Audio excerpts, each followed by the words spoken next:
Bumuo na ng team ang Department of Justice para kumalap ng ebidensya kasunod ng pag-iimbestiga sa anomalya sa flood control projects ng gobyerno. Sa gitna ng kontrobersiya, ilang ralista ang nagkilos protesta sa tanggapan ng DPWH para tuligsain ng anomalya. Balita hatid ni Salima Refran.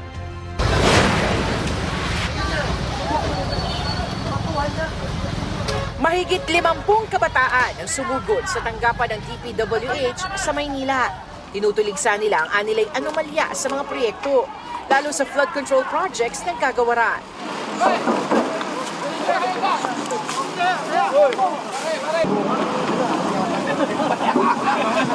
Sa 43 pangalan sa Immigration Lookout Bulletin Order na inilabas ng Department of Justice, 16 ang taga-DPWH. Kabilang ang mga dating opisyal sa Bulacan 1st District Engineering Office na sina Engineer Henry Alcantara, Engineer Bryce Erickson Hernandez, Engineer JP Mendoza at Engineer Juanito Mendoza. 27 ang may-ari o opisyal ng mga kontratista, kasama sa listahan ng mag-asawang Sara at Pacifico Curly Descaya.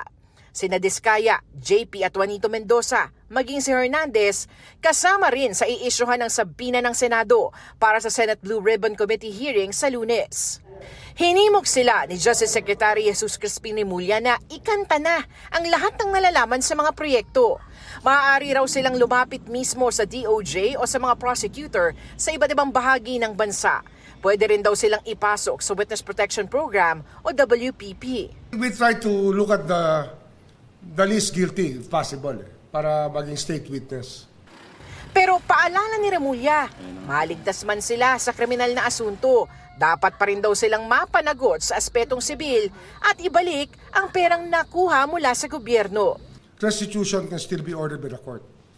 Alam ka naman, unjust enrichment gagawin natin. Yayaman sila, tapos wala pa silang demanda. Dapat dyan, at least dyan, isauli naman nila yung kanilang mga nakamal na yaman na hindi naman dapat. Kasi ang lugi rito taong bayan May binubuo ng composite team ang DOJ para sa case build-up at pagkalap ng ebidensya. Bukod sa mga taga-NBI Anti-Graft Unit, kukuha rin daw ng financial forensic analyst para busisiin at suyurin ang mga dokumento. Magkakaroon rin ng mga miyembro mula civil society para i-monitor ang investigasyon at siguruhing wala itong sinisino, lalo na mga opisyal ng gobyerno.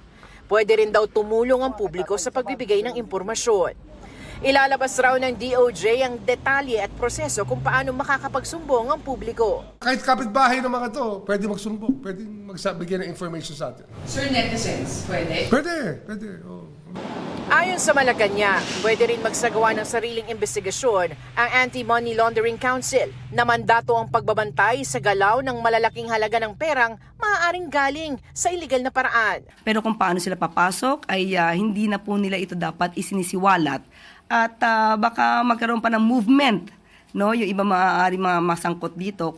Nalalapit na rin daw ang paglalabas ng executive order para sa pagbuo ng independent commission na mag-iimbestiga sa flood control projects. Gusto raw ng Pangulo na may subpoena power ang komisyon. Ang nais po ng Pangulo sa nasabing independent commission ay mabigyan po ng lakas, mabigyan ng ngipin para po mas mapatupad kung ano ang mandato ng independent commission na ito.